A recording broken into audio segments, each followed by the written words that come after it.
Come, Nerevar, come and listen to my tale about me, Dagoth Ur the god. We will start with what the imperial dogs have spread. In the beginning, there was but Anu and Padomi. Their interactions with each other created Nier.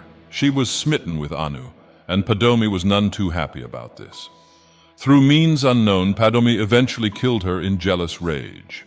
Anu tossed him out of time, then slept in the sun. This so-called dreamer birthed our universe in his image. However, soon Padomi rose within his dream, a consistent thorn in his side if I've ever seen one. But this fracturing caused a problem. Anu could no longer know himself in full. Both entities filtered their souls into the gray maybe and birthed Anuil and Sithis. These in turn birthed Auriel and Lorcan.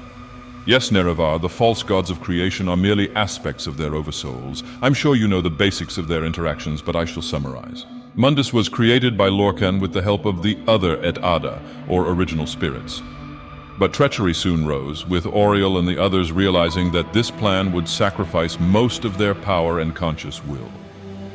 In rage, Auriel ordered his lapdog Trinimac to slay Lorcan and destroy his heart. Yes, the very heart I now protect from the wretched tribunal.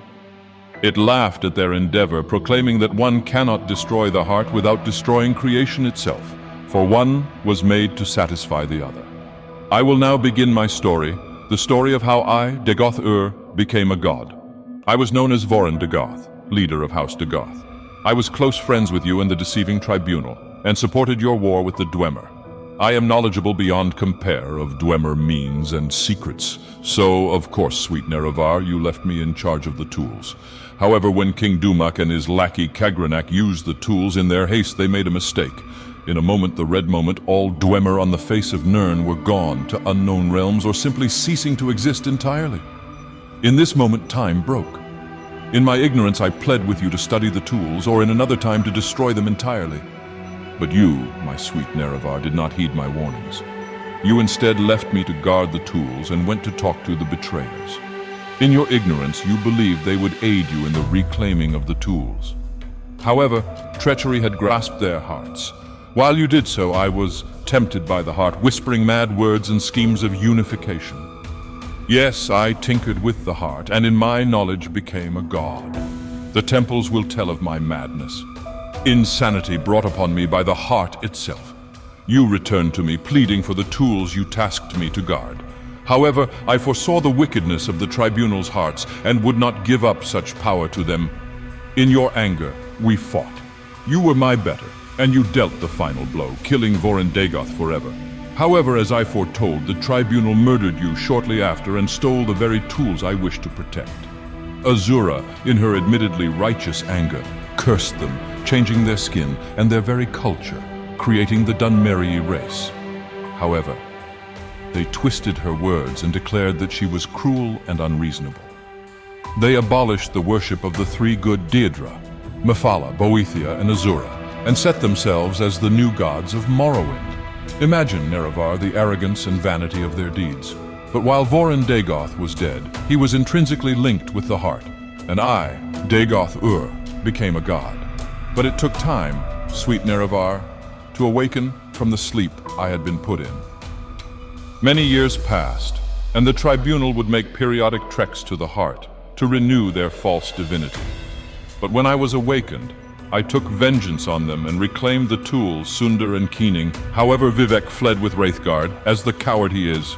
With the heart safe from the false gods, I began my great plan. I sought the unity of all of Tamriel in the image of the one true god, the Dreamer, Dagoth Ur. I constructed Akulakan, the antithesis of Numidium. For while Numidium was made to destroy, Akulakan was made to unite us all.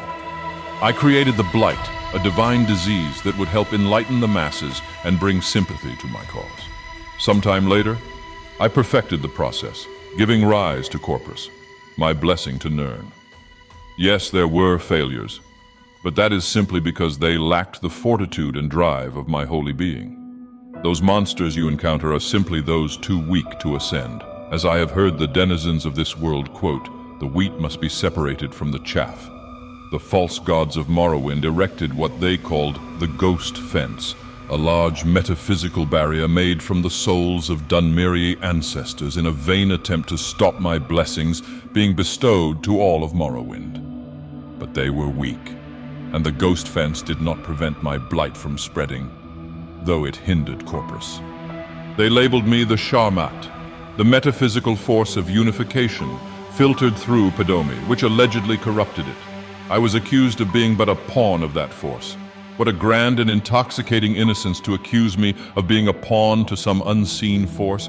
I am a god, the dreamer. How could I be a pawn of anyone? No, Nerevar, this propaganda was spread for the benefit of vilifying me. But Azura's schemes carried on. You reincarnated. 10 times did you attempt to stop me, and 10 times you did fail. However, in the third era, you came and fulfilled your misguided destiny.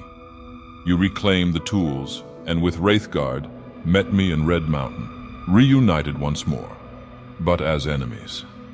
Though I did offer my mercy, I could no longer trust that you would rule with me. Your actions portrayed your loyalty, and we fought.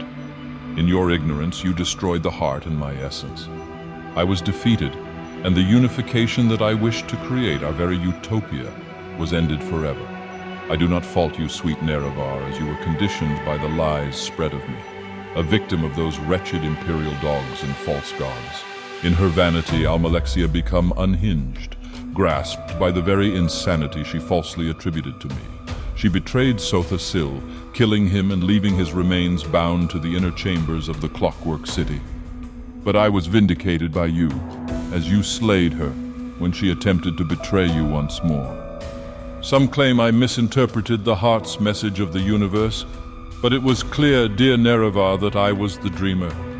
My story in Mundus had come to an end, but as you can see, I have come back in some new world, able to communicate to you and the denizens that inhabit this strange land, and here I shall stay, to bless the masses with my sermons. I shall right the misinformation that is spread, and eventually I shall return with vengeance and righteous purpose to fix the broken creation and unify us all once more.